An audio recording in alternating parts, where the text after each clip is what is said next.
If you're curious about how we can create more inclusive and supportive academic environments for neurodivergent students, you have come to the right place. Classroom accessibility is a serious matter, and that's why in this video we're going to work through 5 strategies for how you can affirm neurodivergence and autism in your classroom. My first piece of advice is to talk about neurodivergence explicitly. Visibility is an important first step, so we need to raise awareness about neurodiversity on our campuses and in our classrooms. And one of the places that we can do that is in our syllabus. In our syllabus or syllabi, we often have statements about disability or accessibility, and in particular, what students need to do to get accommodations. A lot of times, from my experience, these statements are rather dry, and we could do more to incorporate language about how we want to affirm our students and neurodivergence and disability in our classroom and make our classroom as accessible.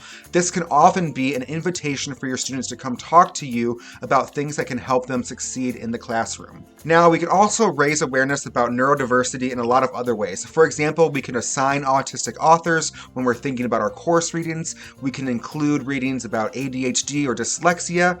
We also might just post information in our departments, on our door, in our syllabi about neurodivergence. Now, actually, let's make this a quick challenge. Think of something that you can do to increase the visibility of neurodivergence in your syllabi, in your department, in your classrooms, and post down below in the comments what you plan to do next semester to increase awareness about neurodivergence. Another thing that you can do after posting your comment is to think about how you might teach relaxation techniques.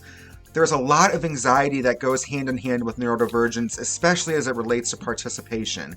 And one of the things that we can do is help our students address that anxiety through teaching relaxation techniques. I've talked about relaxation techniques a lot on this channel, especially breathing techniques, but you can teach your students 4-square breathing, which is where you take breaths in for 4 seconds, hold for 4 seconds, breathe out for 4 seconds. You can also talk about mustache breathing, which is where you put your finger like a mustache right at the bottom of your nose, put a little pressure there, and take some deep breaths. When we are building in breathing exercises or maybe even encouraging physical exercise in our classes, that can really help address anxiety and mental health issues related to neurodivergence. Third, you can also think about how you can incorporate students' special interests into your assignments, especially as you're planning those assignments and activities. Oftentimes, autistic students and neurodivergent folks have special interests or things that they really care about that maybe are outside the norm to really care about or really be motivated about. As you're planning your course, you can think of how could we encourage students to incorporate those special interests, the things that they really care about, the things that they are really motivated about into their class. For example, I teach public speaking, and when I teach public speaking, I let students pick whatever topic that they want to pick.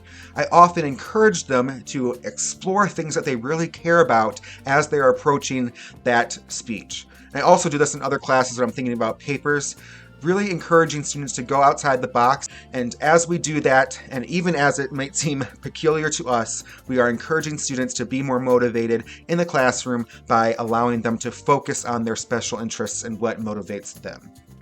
Another thing that we should do as we're trying to increase the inclusiveness and accessibility of our classes is to really focus on our instructions and making sure that they are as direct as possible.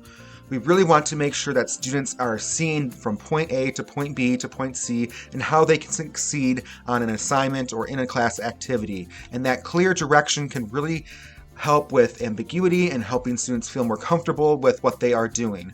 I even encourage you to think about your specific instructions as it relates to small things like maybe small group work, and encourage you to think of how some students, especially neurodivergent students, may not naturally know what to do in that small group or how they can fit into that discussion. And so assign specific roles to people. Have someone be the person that's taking notes.